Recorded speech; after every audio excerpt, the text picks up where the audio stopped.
Tequila. It's the only song on the soundtrack I actually know. Yeah. Alright guys, so today we're off to the movies again, and we are off to see the long anticipated sequel to this year's second greatest film, because the Emoji Movie's coming out, of course. Of course. Baby Driver, the sequel to Boss Baby. Now, this is not the movie we intended to see next, if you actually listen to any of these little clues we give at the end of our videos.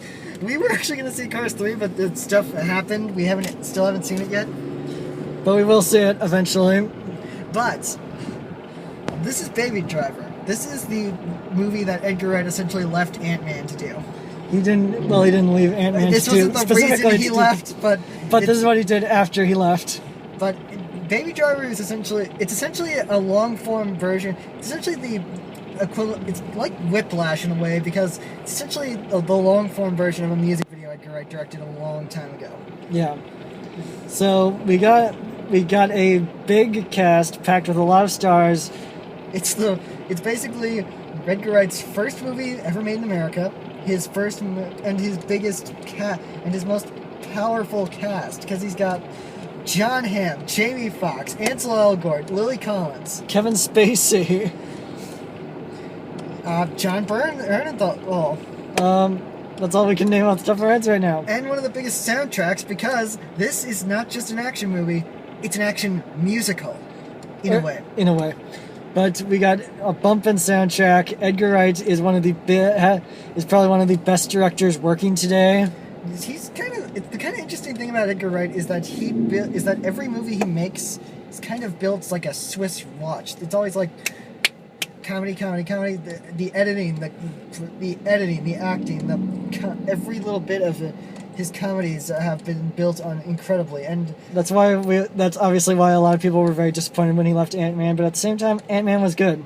Yeah, and for what it was. And honestly, if I were to say anything about Edgar Wright's movies, I think honestly my favorite of his movies is Scott Pilgrim vs. the World, if only because. And I know it makes me kind of sound like a poser, but Hot Fuzz is. But I like Hot Fuzz. I haven't seen Shaun of the Dead all the way through yet, and I've barely seen more than a few minutes of At World's End. Yeah. But Scott Pilgrim is fun. Hot Fuzz is fun.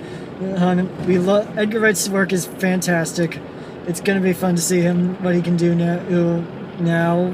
And the fun thing about this is that he was kind of using all these cool. Is that I saw him with Seth Meyers last night, and he was kind of talking about all these things. Like, he actually there's not green screen in this movie. He actually shot the interior scenes of the cars on the freeway. And so he basically had the actors do a good chunk of their own stunt driving. Yeah. And that's great. This practical effects, a great soundtrack, Edgar Wright's brilliant direction. I think this movie is going to be good. Yeah. Yeah, especially with people like Kevin Spacey and Ansel Elgort, who was good, who was great in The Fault in Our Stars, and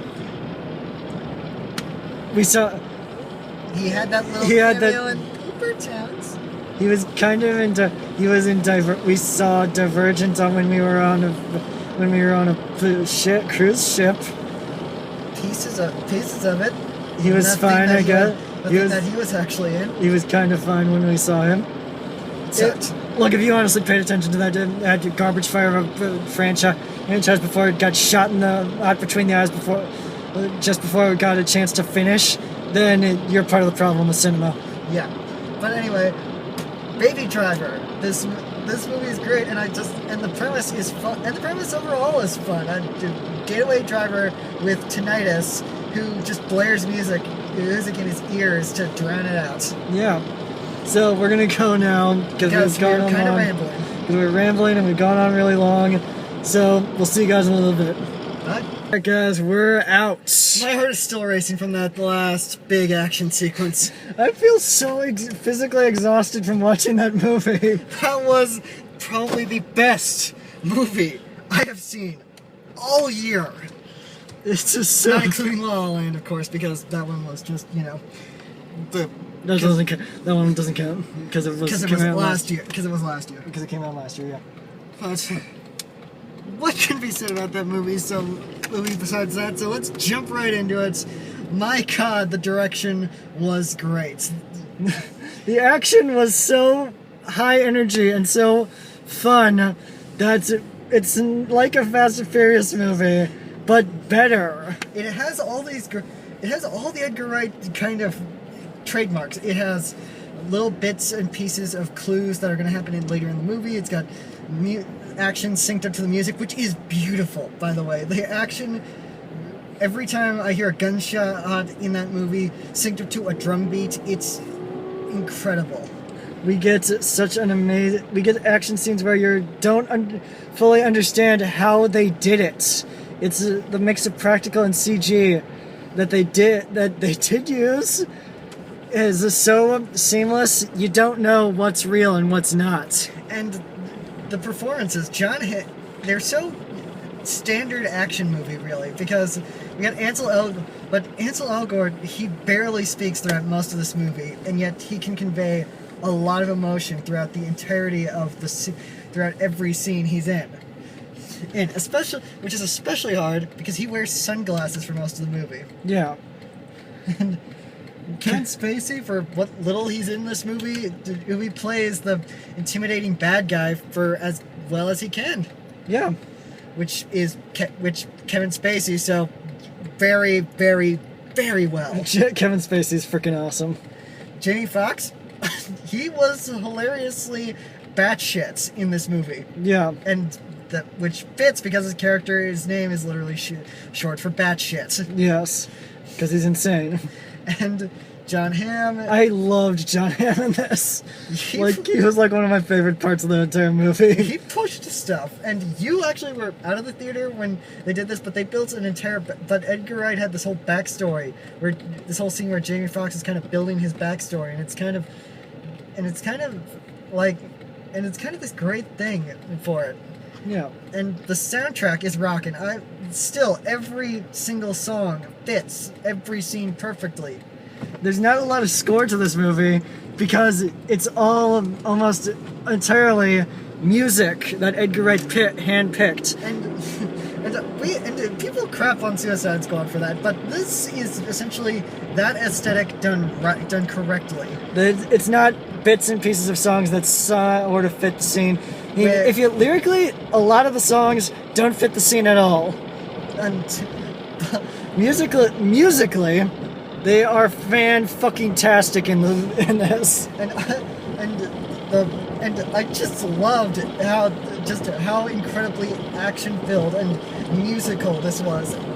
Because every single song felt like it needed to be there because it told a larger part of the narrative. With Suicide Squad, it was essentially, well, she's kind of evil, so we'll play Sympathy for the Devil. Oh, well, he's back, so we'll play Eminem. So we'll play a little Eminem over the top of it.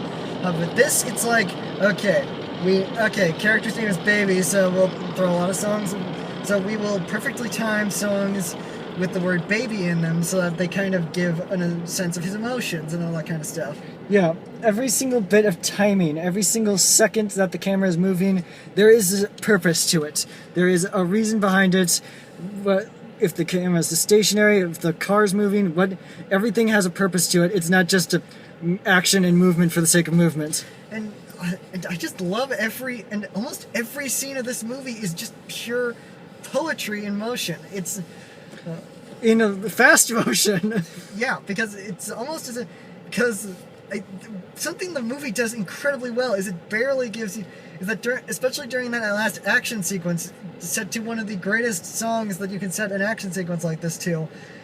It basically gives you very little time to breathe, and that's everything you need in a great action sequence, especially one like this where all the characters are at their lowest possible moments. It's a very big, it's very action-packed, it's such an amazing feat of filmmaking to see this. And I mean, what can be said? Edgar Wright has not made a bad movie yet. Yeah. And which is a testament to how into this he is. He wants to make great movies, and he works hard to make great movies. No one can make a movie as well as well edited, well timed, well written as Edgar Wright. He has everything about his writing style is a freaking OCD phenomenal nightmare that I cannot even fathom personally of how he gets of what is going on inside his head. Because every time you see one of Edgar Wright's movies, it's built so perfectly. I can't even help but wonder, are there even deleted scenes on his movies? I don't know. I'm not 100% sure. Because everything comes back around. Everything. Even in this movie. And I don't know if it's because I've kind of been training myself to recognize certain tropes, but every time something came up in this movie, I'm like, it's gonna come back. I know it. You just start to get into Edgar Wright's process, and you're like, I gotta make a mental note of almost everything I see, because I need to see if this will come back later.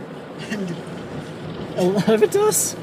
A lot of it does, and this movie is a testament to, and this might be, I don't know if this is going to be the summer movie that I remember the most, but it's definitely, but once again, it's probably definitely one of the best movies I'm going to see that we're probably going to see this year. I 100% agree.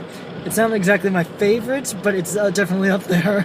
Yeah, and I know it's your favorite. It's not necessarily my favorite. Yeah, we'll see what happens with the rest of the year, because a lot is happening, and hell, we might even have another movie coming up, another unplanned review coming up later for something that we're really nostalgic for. But we'll see what happens there.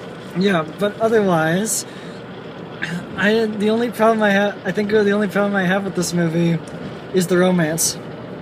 Yeah, I mean, I mean, Lily James was fine and everything. It worked fine for me. It worked okay, but in the end, it just kind of felt a little pushed in at times.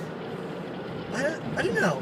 Honestly, it feels kind of like an afterthought in the grand scheme of the movie. Yeah, I mean, it doesn't feel. I mean, it's not bad. It's pretty good. It's a pretty good romance. The chemistry's fine. It's well enough written, but in the grand scheme of the movie, where there's so much else going on, it feels kind of like an afterthought. Yeah. But in the end, guys, I think that's all we can say about Baby Driver, other than go see it, please. I do not want this movie to be a flop. We don't want another The Nice Guys, where a movie that great is overlooked. So, go see the Baby Driver. I swear to God, you will not be disappointed. So until next time, guys. So we'll see you guys next time when we are swinging from the webs. It's going to be amazing, spectacular, and we're coming home, I guess. Yep. See you next time, guys. All right. Bye.